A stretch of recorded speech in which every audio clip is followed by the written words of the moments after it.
increase the roster size by adding Canadians? I'm assuming they mean increase the roster.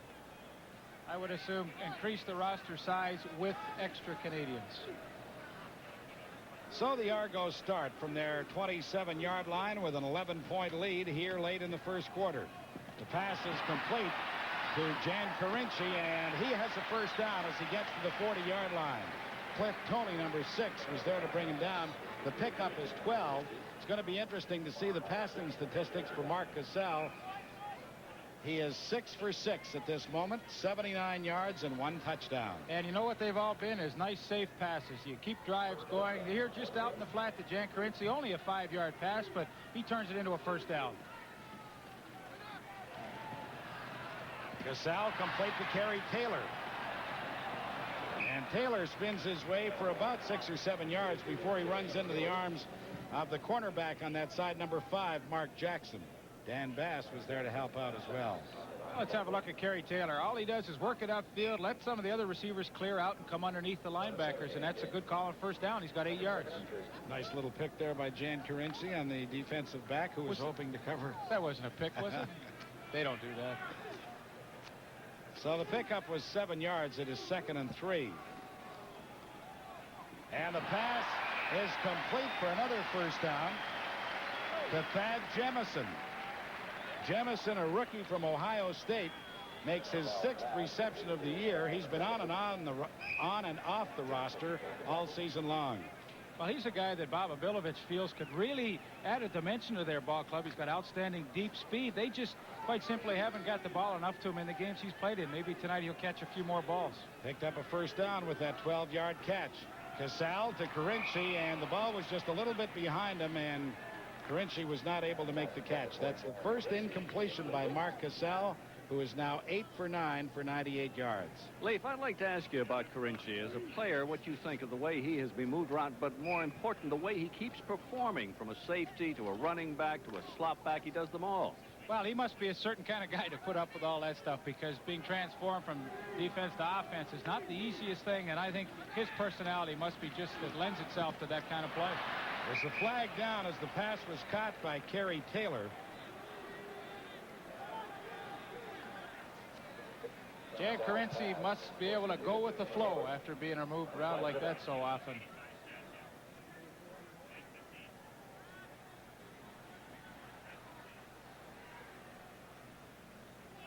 Penalty is against the Argonauts, and here's referee Ross Perrier with the call. Holding, Toronto number 66. The call is against Kelvin Prunster, the left offensive tackle. You know, there are, I'm sure as a fan listening at home, there are a number of ways to pronounce various people's names. You've got Carinci. Is it Carinci or Carinci? He pronounces it Carinci, but he really doesn't care what you call him. It's like Louis Pasaglia and Pasaglia. Carinci makes the catch there, but he will not have enough for the first down, as Delorier, number 15, and Bell, 17, converge on him at the, well, let's see where they spot it, at the 47-yard line. Also Dan Ferroni, who pronounces his name Ferroni, but many people call him Ferrone.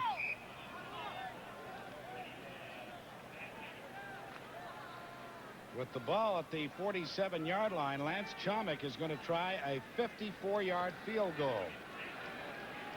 Well, he's got the leg to do it. We watched him in the warm-up, and he can get it down that far. Not this one, though.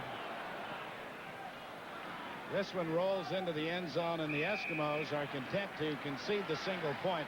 Laurent Delorier went down on one knee, and the Argos lead is now 12 points with 1:25 left to play here in the opening quarter. The Eskimos will have a break after this contest. They don't play for about 13 games. Their next home game is against the Saskatchewan Roughriders Friday, August the 23rd. And we'll have it for you here on Friday Night Football on CTV, starting at 7:30 Edmonton time. Boy, when I played for Saskatchewan, what a rivalry that was. In the mid-70s, Ron Lancaster against Tom Wilkinson, George Reed against Jim Germany. Oh, boy. From the 47-yard line, Matt Dunnigan swings it out to Milson Jones.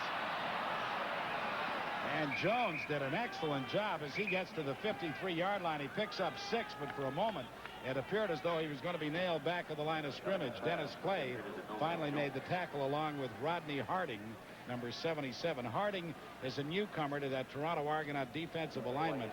He's their left defensive end. Leaf, you were talking about the Saskatchewan Roughriders, the rivalry with Edmonton. We were talking the other day, and Jackie Parker was saying, doesn't matter where you go, but when Saskatchewan's playing, suddenly areas that used to be the fans for Edmonton or Toronto or Ottawa, they turn into Saskatchewan fans. There are more Saskatchewan people around the CFL that turn out to cheer the Riders when they're in town than any other team that there is in this league. Boy, that's for sure, Bill. When I played in Saskatchewan for 4 years, every city we go to, I couldn't believe when we go out in the warm-up and look up in the stands, there'd always be a group of Saskatchewan fans wherever we were, and it's unbelievable. Well, they're great football fans. It's as simple as that. I mean, if you're from Saskatchewan, you've been brought up with the Rough Riders, and if you happen to leave Regina, you'll move, you'll go when they're in town. There's a look at the Eastern Conference standings. You see how important this game is to the Argos. They could move into a tie for first place with Montreal, pending the outcome of the Concords game against the Stampeders in Calgary on Sunday. And in the West, well, the BC Lions, head coach Don Matthews, general manager Bobby Ackles have to be delighted at the way their team is performing. 5-0, but this is a big game for the Eskimos because they are currently tied with Winnipeg for second spot. And a big game tomorrow night in Regina, where the Saskatchewan Roughriders host Hamilton. Neil Lumsden just bowls his way down to the Toronto 45-yard line. He has another Eskimo first down, and that comes with just 40 seconds left to play in this first quarter. It's been a dandy. The Argos have been really, really sharp after the Eskimos took the opening offensive drive. Scored the touchdown on the pass from Matt Dunnigan to Chris Woods. Bob Obilovich, well, he's under a little bit of heat, but I'll tell you, this man knows the CFL. And by the time this season is over, I suspect the Argos will be very close to the top. Again, Lumsden, the ball carrier, to the 41-yard line for a pickup of 4 before he runs into Walter Ballard, number 79. Well, it's not surprising that Edmonton would try and get that rushing game going. They lead the CFL with over 800 yards rushing so far this season. In fact, lead the entire CFL in total offense. But they've got that big veteran offensive line and some good running backs in Larry Cowan, Neil Lumsden, and Milson Jones. So why not try and establish that running game? And second down and 6. With the ball at the 41, Dunnigan is going to put it up. Does. And Cowan is hit the moment that he got the ball by Bo Metcalf at the 35-yard line. And he'll be very close to the first down as the gun sounds to end the first quarter of play. The Toronto Argonauts lead the Edmonton Eskimos 19-7. We'll return with the second quarter in a moment. The play with a first down at the Argo 35. The pass into the middle to Milson Jones. Don Moan, Walter Ballard, and a host of Argos were there to bring him down at the 32-yard line. Let's take a look at the Chevrolet first quarter statistics, and you can see what an offensive ball game this has been. 141 yards for the Argos, 131 for the Eskimos. Argos out in front 19-7. Matt Dunnigan, who broke the Louisiana Tech passing record of Terry Bradshaw, at the controls for the Edmonton Eskimos on 2nd and 4. Toss goes to Cowan. And boy, was there some contact there. Walter Ballard, Don Moan, they were there to drill him before he could get to the first down marker. He's about a yard and a half short. Rick House has just gone back in the lineup, as you noticed, Pat. The reason he was out for the sequence of plays previous was the fact he took a finger in the eye, but it's all right now. Well, the Eskimos initially sent Tom Dixon out onto the field, but they've decided against the field goal, and they're going to go for it. They've got a yard and a half to go for the first down. Well, it's a big gamble here. That's Parker-style football. He played that way. Reckless. Dunnigan takes it himself, and he has the first down for the Eskimos. You know, that's what the coaching staff loves about Matt Dunnigan, though. They say he's such a competitor. You know, he's a tough guy. When you look at him, he looks like an altar boy. But apparently, he's really got the kind of stuff you need to be a leader on a football team. Well, and each week, he's really becoming more accustomed to the Canadian game. He's good on the rollouts, either throwing or running with the football, and he really gives the Eskimos that added dimension of a versatile quarterback. 4th leading rusher in the Canadian Football League coming into this ball game. Just having a terrific year. He's second leading passer in the CFL. And this time the pass is caught by Chris Woods at the 11-yard line. It'll be another first down for the Eskimos. Bo Metcalf knocked him out of bounds, but the gain is 12 yards. You were talking, Leaf, about Matt Dunnigan. He says that he feels more comfortable now, more confident in everything he's doing because of experience. Well, it is experience. You get to read defenses for a couple of years. You kind of know what they're going to do and what you can anticipate of doing against them, and he's done that very well this year so far. This has been another nice-looking drive that he has engineered. First down, Eskimos at the Toronto 11. Nice bootleg by Dunnigan. He should be able to get in there. Touchdown, Edmonton. Just as he crossed the line, the ball came out of his hands, but there was no doubt about it. He was in the end zone.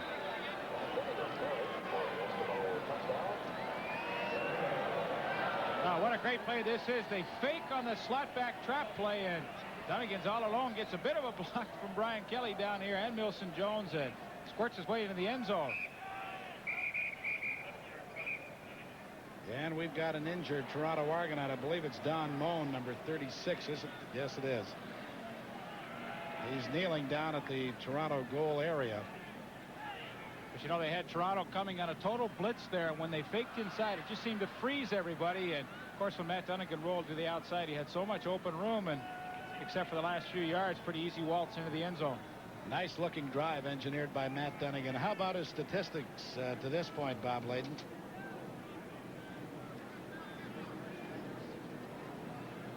He's 6 for 10, 125 yards. Had a couple of interceptions, however. One didn't hurt him. The other one killed him because Carl Brazeley returned it for a touchdown. But Darrell Wilson intercepted and then fumbled the ball right at the point where Dunnigan had begun the play. So Tom Dixon will try to cut the Argonaut margin to 5 points.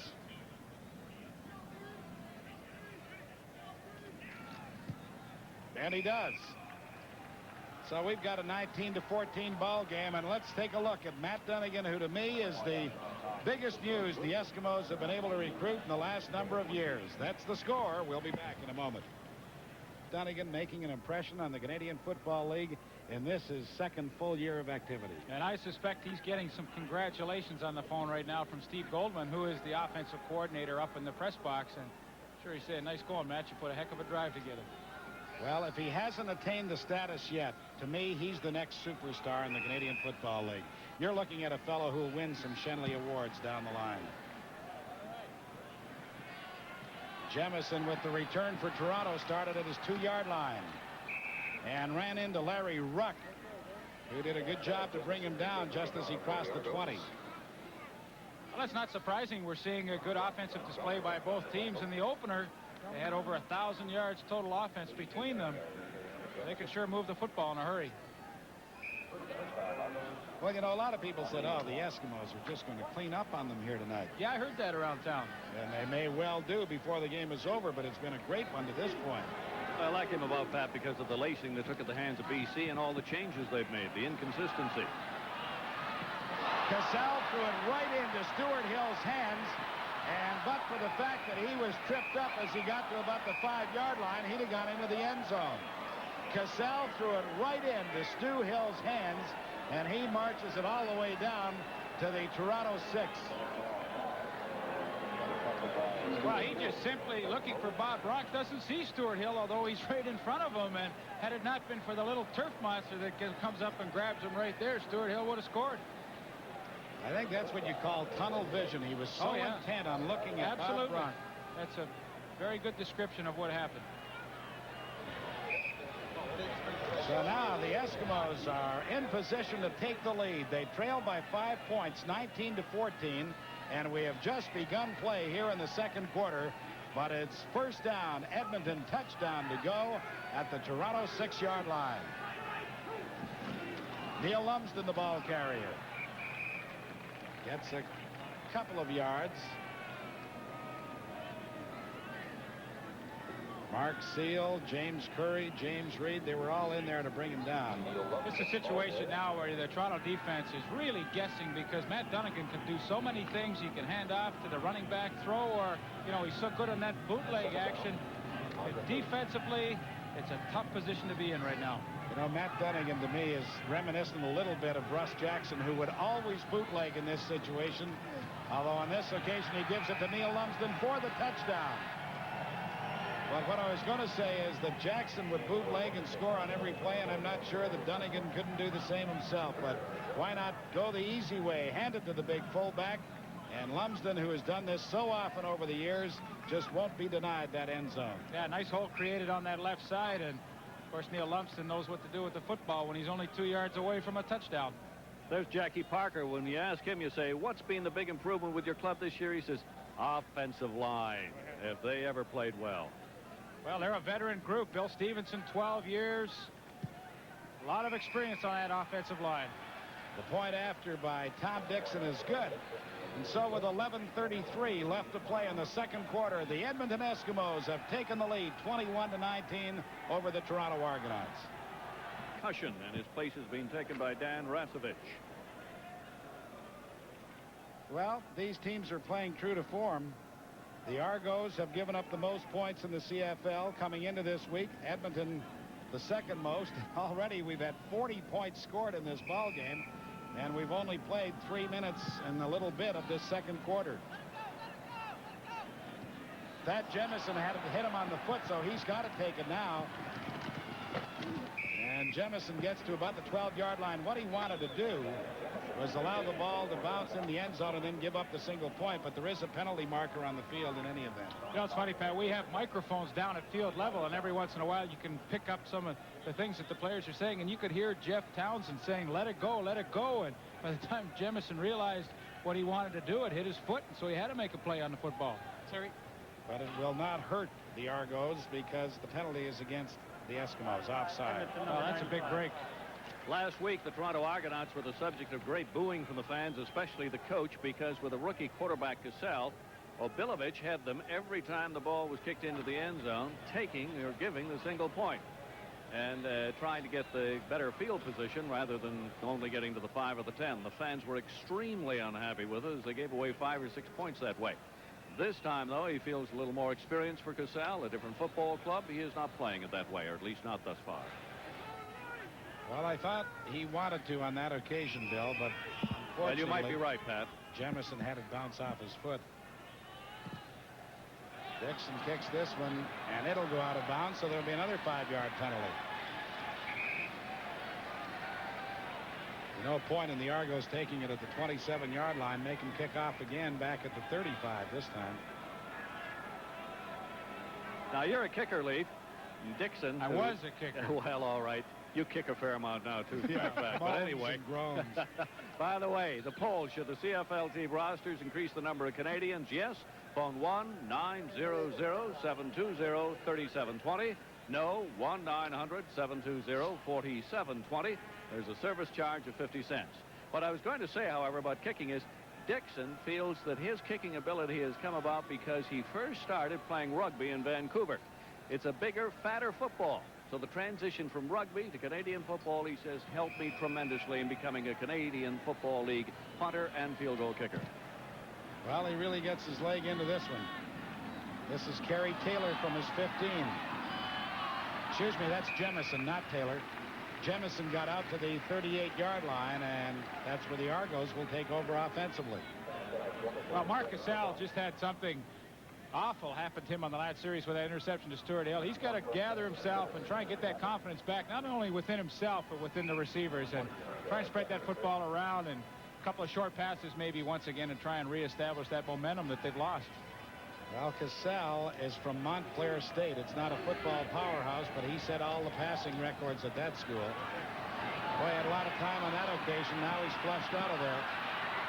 Fires, and a good catch by Terry Greer for what appears to be a first down up around the 49-yard line.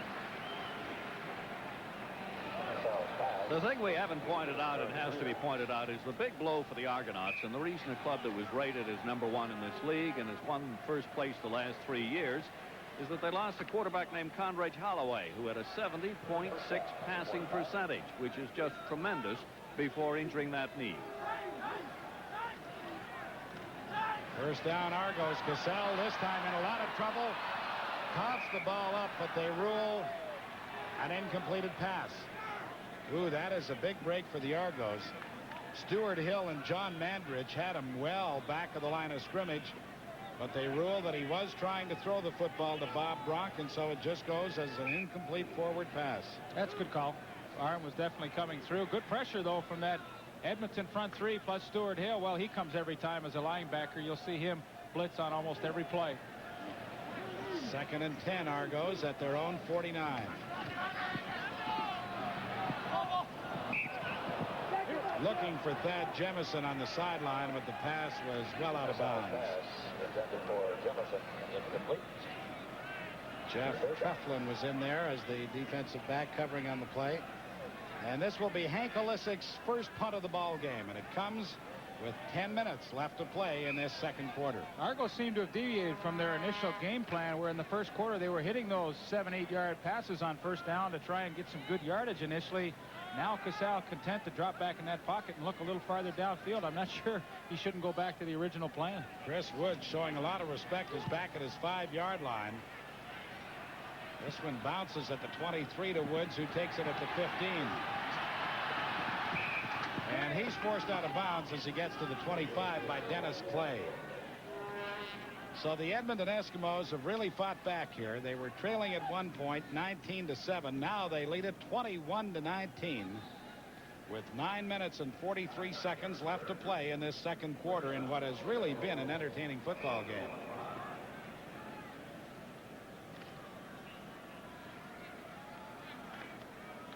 Eskimos have scored all the points here in the second quarter.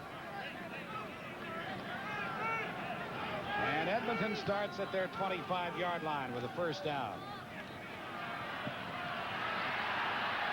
Dunnigan could not find anybody open, and by the time he brought it down, he was sacked by James Curry, number 74, for a loss of a couple of yards.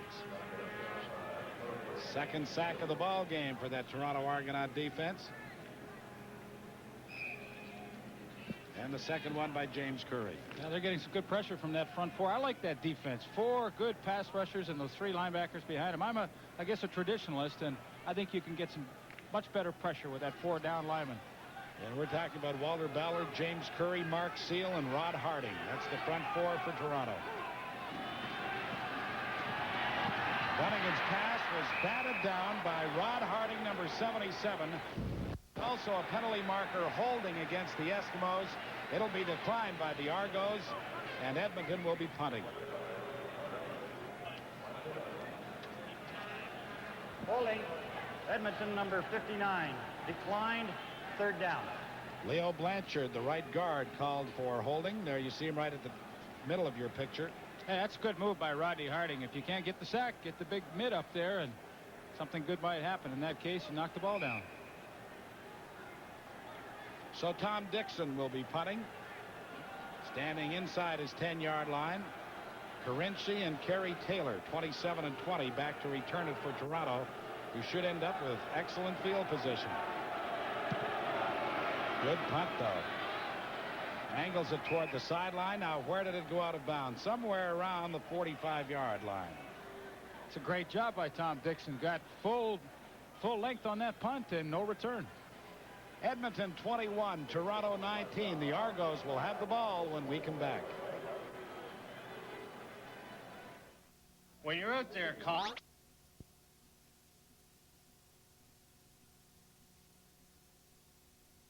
I said, "You like coaching?" He said, "Well, I like it, but it's not as much fun as playing.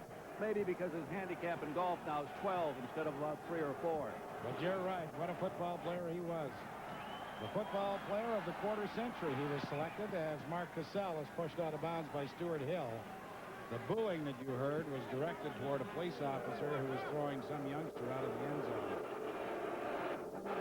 There it is again. The pickup by Casale was about 7 yards as he got it out to the 51-yard line. So it brings up a 2nd and 3, Toronto. The Argos trailing it by 2 points.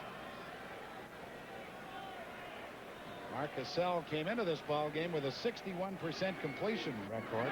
He'd thrown 4 touchdown passes. This is Kerry Taylor.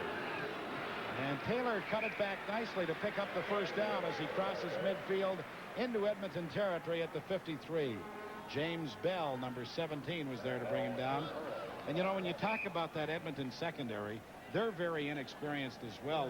Speaking with defensive secondary coach Don Southern, he was saying they don't have a lot of experience, but boy, are they intense, and do they love to play the game and pop people.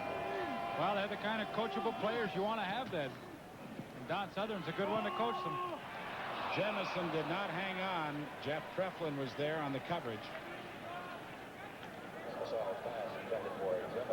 It appears we'll get a new quarterback when the Eskimos get the ball next time. Dunnigan was shaken up, and the doctor is still working with him. We've not had a report yet, but Allen is getting ready to go, and he is starting to warm up the arm, and he's talking to the coaches, so it'll obviously be number 9, Allen, who will take over at quarterback.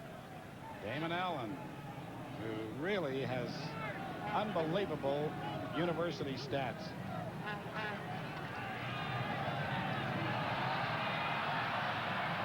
Well, the big guy, Mark Cassell, did a pretty good job of tiptoeing through the defensive line that was on rushing there. He doesn't pick up the first down, but he wasn't sacked either. And there's a look at Damon Allen. I think it runs pretty well in the family, doesn't it, this football stuff? Sure does. His older brother Marcus, of course, with the Los Angeles Raiders, who I'm sure you're all familiar with, but Pat talked about his university statistics at Cal State Fullerton, and in his senior year, a 53% passer, but was really impressive was only 3 interceptions and 20 touchdown passes. So you know he can direct an offense with some efficiency. Hank Olisic's punt will bounce out of bounds at about the 18-yard line, and that's where Damon Allen will have to come on and direct that Edmonton offense. Well, the latest story that we have on Dunnigan is that he has been shaken up a bit. As you can see, they're going to put an ice pack just around the neck on him, and Dr. Peter Boucher tells me that he won't be back in this half, but he says I think he should be able to return in the second half. We'll just wait and see how he comes along. Well, this is a tough spot for Damon Allen, but it's also a real opportunity for him to show the coaching staff that he can play in this league.